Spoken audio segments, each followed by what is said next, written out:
Well, they are the meals that kids rely on every day. But almost nothing is known about what's really in school lunches.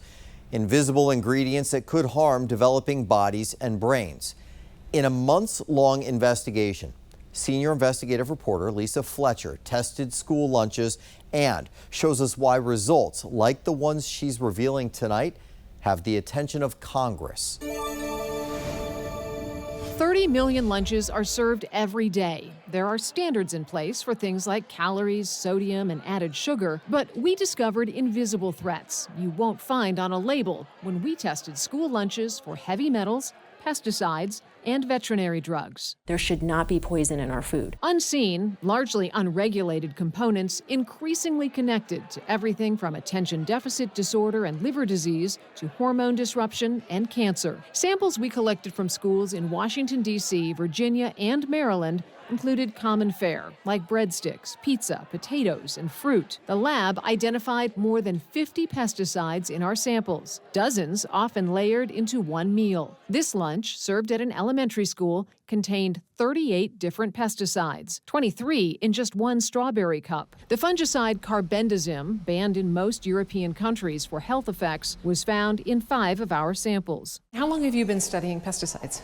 Just about 30 years. We took our results to epidemiologist Dr. Melissa Perry, dean of the George Mason University School of Public Health. When we tell you that we found 50 pesticides on food given to kids in their school lunches, what's your reaction to that?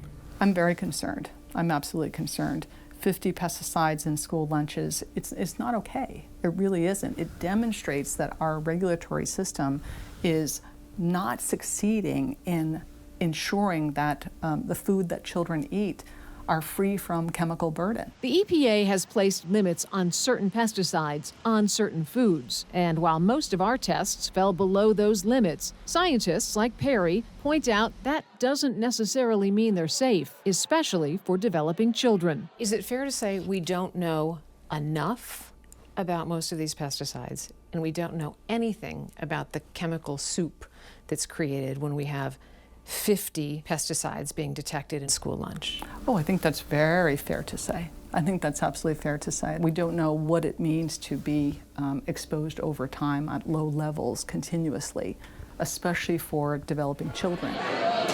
What is well evaluated is the effect of heavy metals like lead, arsenic, and cadmium on developing children. We found cadmium, a heavy metal known to be a carcinogen, on potatoes at a level 12 times higher than the FDA allows in bottled water. Arsenic in rice was more than 6 times higher than what's allowed in apple juice. And lead, of which there is no safe level, was found in 100% of our samples. If I were the head of the FDA, I would be getting on this immediately. Where are these heavy metals coming from, and what can we do to get them out of our school lunches? Zen Honeycutt runs the national nonprofit Moms Across America, fighting for safer food for kids. In 2022, the group tested nearly 50 lunches with results similar to ours. Moms Across America is a nonprofit.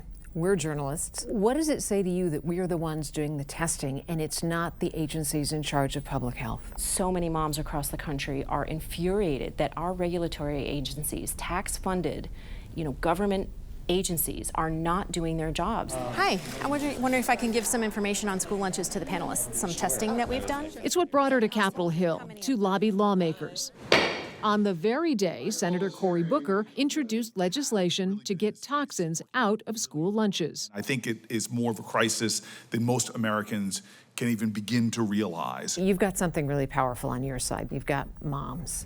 Oh, the moms are mad. I would not underestimate the power of moms, and I think that any presidential candidate or elected official or regulatory agency, it would do them good to listen to what the moms are concerned about right now. Lisa Fletcher, 7 News.